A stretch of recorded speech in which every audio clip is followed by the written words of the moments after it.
ನೋಡಿ ಇದು ಓಟ್ಸು ಮತ್ತು ಬೆಂಗಳೂರು ರವೆ ಹಾಕಿ ಉಪ್ಪಿಟ್ಟಿನ ರವೆಯಲ್ಲಿ ಇಡ್ಲಿ ಮಾಡಿರೋದು. ನೋಡಿ ಎಷ್ಟು ಸಾಫ್ಟಾಗಿ ಬಂದಿದೆ ನೋಡಿ.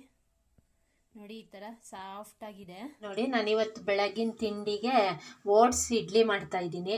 ಓಟ್ಸು ಮತ್ತು ಉಪ್ಪಿಟ್ಟಿಗೆ ಹಾಕುವಂಥದ್ದು ದಪ್ಪ ರವೆ ಸಿಗುತ್ತೆ. ಇದು ಬೆಂಗಳೂರು ರವೆ ಅಂತ, ಬಿಳಿ ರವೆ, ಇದು ಬನ್ಸಿ ರವೆ ಅಲ್ಲ ಇದು. ಮತ್ತು ಓಟ್ಸು ಎರಡೂ ಹಾಕಿ ಇವತ್ತು ತಿಂಡಿಗೆ ಇದನ್ನು ಮಾಡ್ತಾಯಿದ್ದೀನಿ, ಇಡ್ಲಿನ.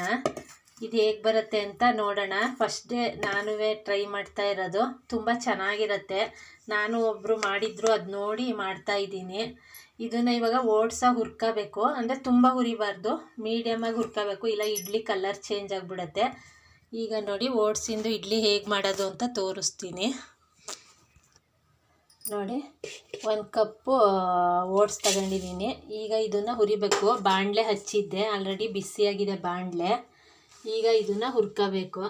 ಸ್ವಲ್ಪ ಬಿಸಿ ಆದರೆ ಸಾಕು, ಸಿಮ್ಮಲ್ಲಿ ಇಟ್ಕೊಂಡು ಸ್ವಲ್ಪ ಬಿಸಿ ಆಗೋ ಹುರಿದ್ರೆ ಸಾಕು, ತುಂಬ ಜೋರು ಉರಿ ಮಾಡಬಾರ್ದು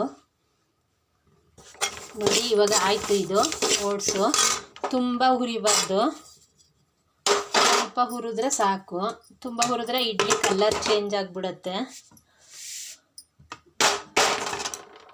ನೋಡಿ. ಇವಾಗ ರವೆ ಹುರ್ಕೊತಾ ಇದ್ದೀನಿ. ರವೆನೂ ಅಷ್ಟೇ ತುಂಬ ಹುರಿಬಾರ್ದು, ಸ್ವಲ್ಪ ಬಿಸಿ ಆಗೋ ಹುರಿದ್ರೆ ಸಾಕು. ನೀವು ಜನ ಎಷ್ಟಿರ್ತೀರ ನೀವು ಮನೇಲಿ, ಅದ್ರ ಪ್ರಕಾರ ನೀವು ಜಾಸ್ತಿ ಬೇಕು ಅಂದರೆ ಜಾಸ್ತಿ ಹಾಕೋಬೋದು. ನಾವು ನಿಮ್ಮ ಮನೇಲಿ ಎಷ್ಟು ಜನ ಇರ್ತೀರೋ ನಿಮ್ಗೆ ಎಷ್ಟು ಕ್ವಾಂಟಿಟಿ ಬೇಕೋ ಅದ್ರ ಮೇಲೆ ನೀವು ಹಾಕೊಂಡು ಹುರಿಬೋದು. ನಮ್ಗೆ ಇಷ್ಟು ಸಾಕು, ಅದಕ್ಕೆ ನಾನು ಇಷ್ಟು ಒಂದು ಅಳತೆಯಲ್ಲಿ ಹುರಿತಾ ಇದ್ದೀನಿ. ತುಂಬ ಚೆನ್ನಾಗಿರುತ್ತೆ ಇದು ಓಟ್ಸ್ ಇಡ್ಲಿ, ಹೆಲ್ತಿಗೂ ಒಳ್ಳೆಯದು. ಫಸ್ಟ್ ಟೈಮ್ ಮಾಡ್ತಿದ್ದೀನಿ, ಹೇಗೆ ಬರುತ್ತೆ ಅಂತ ನನಗೂ ಗೊತ್ತಿಲ್ಲ.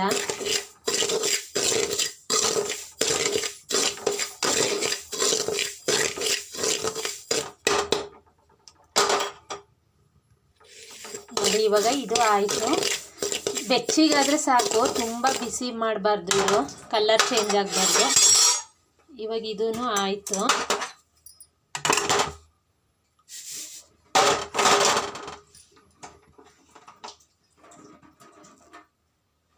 ನೋಡಿ ಎರಡು ಹುರಿದಿಟ್ಕೊಂಡಿದ್ದೀನಿ. ಇವಾಗ ಇದು ಓಟ್ಸ ಮಿಕ್ಸಿ ಜಾರಲ್ಲಿ ಪೌಡರ್ ಮಾಡ್ಕೋಬೇಕು. ಸ್ವಲ್ಪ ದಪ್ಪಕ್ಕೆ ಪೌಡರ್ ಮಾಡ್ಕೋಬೇಕು, ರವೆ ಮಾಡಬಾರ್ದು. ಬರೀ ಇದೊಂದು ಓಟ್ಸ್ ಒಂದನ್ನು ಮಿಕ್ಸಿ ಮಾಡ್ಕೋಬೇಕು. ಒಗ್ಗರಣೆ ಹಾಕೋಕ್ಕೆ ಸ್ವಲ್ಪ ಎಣ್ಣೆ ಹಾಕಿ ಕಡಲೆಬೇಳೆ, ಉದ್ದಿನಬೇಳೆ, ಹಸಿರು ಮೆಣಸಿನ್ಕಾಯಿ ಹಾಕಿ ಒಗ್ಗರಣೆ ಹಾಕಬೇಕು. ಎಣ್ಣೆ ಹಾಕಿ ಒಂಚೂರು ತುಪ್ಪನೂ ಹಾಕಿದ್ರೆ ಚೆನ್ನಾಗಿರುತ್ತೆ. ಎಣ್ಣೆ ಜೊತೆಲಿ ಚೂರು ತುಪ್ಪನೂ ಹಾಕ್ಬೋದು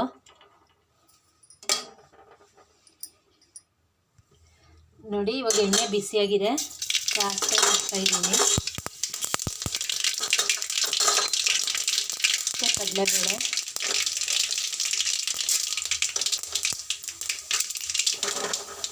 ಉದ್ದಿನಬೇಳೆ,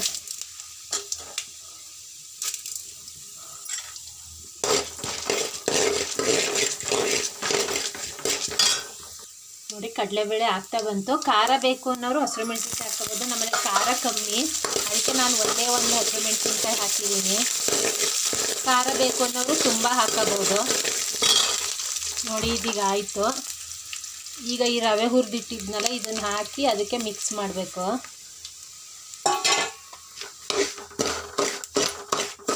ಇದಕ್ಕೆ ಹಾಕಿ ಕ್ಲೀನಾಗಿ ಮಿಕ್ಸ್ ಮಾಡಬೇಕು ನೋಡಿ. ಕಡಲೆಬೇಳೆ, ಉದ್ದಿನಬೇಳೆ, ಹಸಿರು ಮೆಣಸಿನ್ಕಾಯಿ ಇಷ್ಟು ಹಾಕಿ ಹುರಿದಿದ್ದ ರವೆ ಹಾಕಿ ಈ ಥರ ಮಿಕ್ಸ್ ಮಾಡ್ತಾಯಿದ್ದೀನಿ. ಸ್ಟವ್ ಆಫ್ ಮಾಡಿಬಿಟ್ಟು ಈ ಥರ ಮಿಕ್ಸ್ ಮಾಡಬೇಕು. ಈಗ ಓಟ್ಸನ್ನು ಪೌಡರ್ ಮಾಡ್ಕೊಂಡು ಅದನ್ನು ಇದಕ್ಕೆ ಹಾಕಿ ಮಿಕ್ಸ್ ಮಾಡಬೇಕು ನೋಡಿ. ಮಿಕ್ಸಿ ಜಾರ್ಗೆ ಹುರಿದಿದ್ದು ಓಟ್ಸ್ ಹಾಕಿದ್ದೀನಿ. ಈಗ ಇದನ್ನು ಸ್ವಲ್ಪ ಮಿಕ್ಸಿ ಮಾಡ್ಕೋಬೇಕು. ರವೆ ಏನು ಮಿಕ್ಸಿ ಮಾಡಲ್ಲ, ಬರೀ ಓಟ್ಸ್ ಮಾತ್ರ ನೋಡಿ. ಈಗ ಆಯಿತು, ಓಟ್ಸು ಮಿಕ್ಸಿ ಆಯಿತು ನೋಡಿ. ಈ ಥರ ಪೌಡರ್ ಆದರೆ ಸಾಕು. ಈಗ ಇದನ್ನು ಇದಕ್ಕೆ ಹಾಕಿ ಮಿಕ್ಸ್ ಮಾಡ್ಕೋಬೇಕು. ಹಾಕಿ ಇದನ್ನು ಚೆನ್ನಾಗಿ ಮಿಕ್ಸ್ ಮಾಡ್ಕೋಬೇಕು.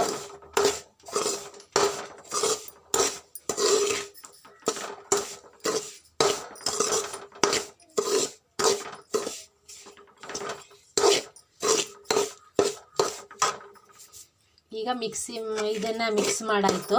ಇವಾಗ ಇದಕ್ಕೆ ಕೊತ್ತಂಬರಿ ಸೊಪ್ಪು ಮತ್ತು ಹೆಚ್ಚಾಕಿ ಆಮೇಲೆ ಮೊಸರು, ಸ್ವಲ್ಪ ನೀರು, 1 ಲೋಟ ಮೊಸರು, ನೀರು ಹಾಕಿ ಉಪ್ಪು ಹಾಕಿ ಕಲಿಸ್ಬೇಕು.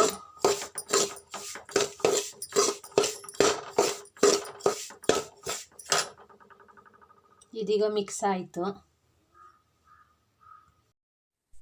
ನೋಡಿ. ಇವಾಗ ಓಟ್ಸು ಮತ್ತು ರವೆ ಹುರಿದಿತ್ತಲ್ಲ, ಅದಕ್ಕೆ ಇವಾಗ ಮೊಸರು ಹಾಕಿದ್ದೀನಿ. ಮೊಸರು ಮತ್ತು ಉಪ್ಪು ರುಚಿಗೆ ತಕ್ಕಷ್ಟು ಉಪ್ಪು ಹಾಕಬೇಕು. ಹಾಕಿ ಇದನ್ನು ಮಿಕ್ಸ್ ಮಾಡಬೇಕು. ಗಟ್ಟಿ ಆದರೆ ಸ್ವಲ್ಪ ನೀರು ಹಾಕ್ಕೊಂಡು ಮಿಕ್ಸ್ ಮಾಡಬೇಕು ನೋಡಿ. ಈ ಥರ ಚೆನ್ನಾಗಿ ಸ್ವಲ್ಪ ನೀರು ಮತ್ತು ಮೊಸರು ಹಾಕಿ ಉಪ್ಪು ಹಾಕಿ ಕಲಸಿಟ್ಟಿದ್ದೀನಿ. ಇದಕ್ಕೆ ಕೊತ್ತಂಬರಿ ಸೊಪ್ಪು ಹೆಚ್ಚಾಕಬೇಕು ನೋಡಿ. ಇವಾಗ ಕೊತ್ತಂಬರಿ ಸೊಪ್ಪು ಸಣ್ಣಗೆ ಕಟ್ ಮಾಡಿ ಹಾಕಿದ್ದೀನಿ. ಇದನ್ನು ಮಿಕ್ಸ್ ಮಾಡಬೇಕು ಇವಾಗ ನೋಡಿ. ಓಟ್ಸು ರವೆ ಇಡ್ಲಿ ತುಂಬ ಚೆನ್ನಾಗಿರುತ್ತೆ. ನಾನು ಫಸ್ಟ್ ಟೈಮ್ ಟೇಸ್ಟ್ ಮಾಡ್ತಾ ಇದ್ದೀನಿ. ಟೇಸ್ಟ್ ಹೇಗಿರುತ್ತೆ ಅಂತ ನಾನು ನೋಡಿ ಹೇಳ್ತೀನಿ. ನೀವು ಟ್ರೈ ಮಾಡಿ. ಮಕ್ಕಳಿಗೆ ತಿಂಡಿ ಮಾಡಿಕೊಡೋಕ್ಕೆ ಬೆಳಗ್ಗೆ ಟೈಮು ತುಂಬ ಅನುಕೂಲ ಆಗುತ್ತೆ ಇದು ನೋಡಿ. ಕ್ಯಾರೆಟ್ ತುರಿದಿಟ್ಕೊಂಡಿದ್ದೀನಿ. ಇವಾಗ ಕ್ಯಾರೆಟ್ ಚೂರು ಒಗ್ಗರಣೆಗೆ ಹಾಕತ್ತೀನಿ. ಚೂರು ಉದ್ದಿನಬೇಳೆ ಹಾಕಿ ಮತ್ತೆ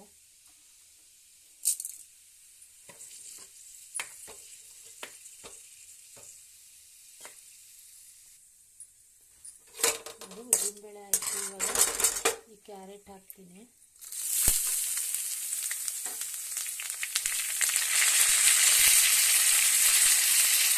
ಚೂರು ಅರಿಶಿನ ಪುಡಿ ಹಾಕಬೇಕು, ಸ್ವಲ್ಪ ಅರಿಶಿನ.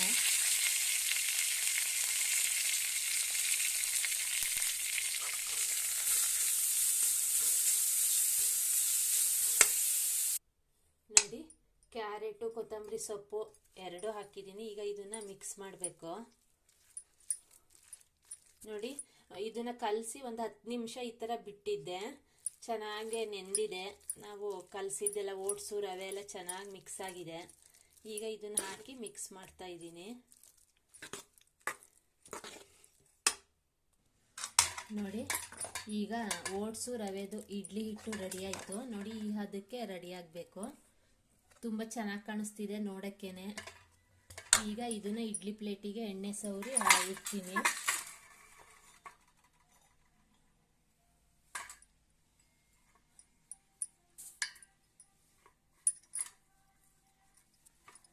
ಈ ಥರ ಎಲ್ಲ ಪ್ಲೇಟ್ಗೂ ಸವರ್ಬಿಟ್ಟು ಇಡ್ಲಿ ಹಿಟ್ಟು ಹಾಕಬೇಕು ನೋಡಿ. ಬ್ರಷಲ್ಲಿ ಕ್ಲೀನಾಗಿ ಎಲ್ಲ ಕಡೆಗೂ ಈ ಥರ ಸವರ್ಬೋದು. ಇದು ತುಂಬ ಚೆನ್ನಾಗಿರುತ್ತೆ. ದೋಸೆ ಚಪಾತಿ ಮಾಡುವಾಗಲೂ ಅಷ್ಟೇ ಅದ್ರ ಮೇಲೆ ಹಾಕೋಕ್ಕೆಲ್ಲ ನಾನು ಇದನ್ನು ಯೂಸ್ ಮಾಡ್ತೀನಿ. ತುಂಬ ಚೆನ್ನಾಗಿ ಬರುತ್ತೆ ಇದು ಬ್ರಷು ನೋಡಿ. ಈಗ ಎಲ್ಲ ಪ್ಲೇಟ್ಗೂ ಹಾಕ್ತೀನಿ. ಇದಕ್ಕೆ ಕಾಯಿ ಚಟ್ನಿ ಮಾಡ್ಕೊಂಡು ಸಾಂಬಾರು ಮಾಡ್ಕೊಂಡ್ರು ಚೆನ್ನಾಗಿರುತ್ತೆ. ನಾನಿವತ್ತು ಕಾಯಿ ಚಟ್ನಿ ಮಾಡಿದ್ದೀನಿ. ಬೇಕು ಅಂದರೆ ನೀವು ಒಂದೊಂದು ಗೋಡಂಬಿ ಹಿಟ್ಟು ಹಾಕಬಹುದು. ನಾನು ಗೋಡಂಬಿ ಹಾಕ್ತಾ ಇಲ್ಲ. ಚೆನ್ನಾಗಿರುತ್ತೆ, ಮಕ್ಳುಗಳಿಗೆ ಖುಷಿಯಾಗತ್ತೆ ನೋಡಿ. ಈಗ ಎಲ್ಲ ಹಾಕ್ತೆ. ಈಗ ಇದನ್ನು ಬೇಯಕ್ಕೆ ಇಡಬೇಕು. ಒಂದು 5-10 ನಿಮಿಷ ಬೇಯಕ್ಕೆ ಇಡಬೇಕು. ತುಂಬ ಚೆನ್ನಾಗಿ ಕಾಣಿಸ್ತಿದೆ ನೋಡಿ. ಹೆಲ್ತಿ ಫುಡ್ಡು, ಮಕ್ಕಳು ತುಂಬ ಖುಷಿಪಟ್ಟು ತಿಂತಾರೆ ನೋಡಿ. ನಾನಿವಾಗ ಇಟ್ಟೆ ಸ್ಟವಲ್ಲಿ.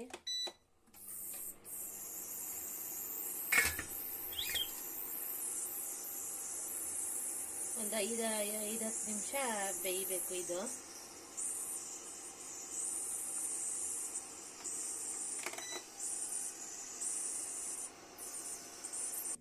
ನೋಡಿ.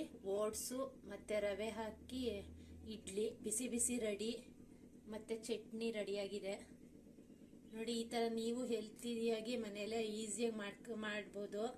ತುಂಬ ಚೆನ್ನಾಗಿರುತ್ತೆ. ನೀವು ಮನೇಲಿ ಈ ಥರ ಮಾಡಿ ಓಟ್ಸು ರವೆ ಹಾಕಿ ಇಡ್ಲಿನ. ನನ್ನ ಈ ರೆಸಿಪಿ ನಿಮ್ಗೆ ಇಷ್ಟ ಆದರೆ ಲೈಕ್ ಮಾಡಿ, ಶೇರ್ ಮಾಡಿ, ಕಾಮೆಂಟ್ಸ್ ಮಾಡಿ. ನನ್ನ ಯೂಟ್ಯೂಬ್ ಚಾನಲ್ ಸಬ್ಸ್ಕ್ರೈಬ್ ಮಾಡಿ, ಕೃಪಾಸ್ ಪಾಕಶಾಲೆನ. ಇದೇ ಥರ ಹೊಸ ಹೊಸ ರೆಸಿಪಿಗಳು ಹಾಕ್ತಾ ಇರ್ತೀನಿ. Thank you.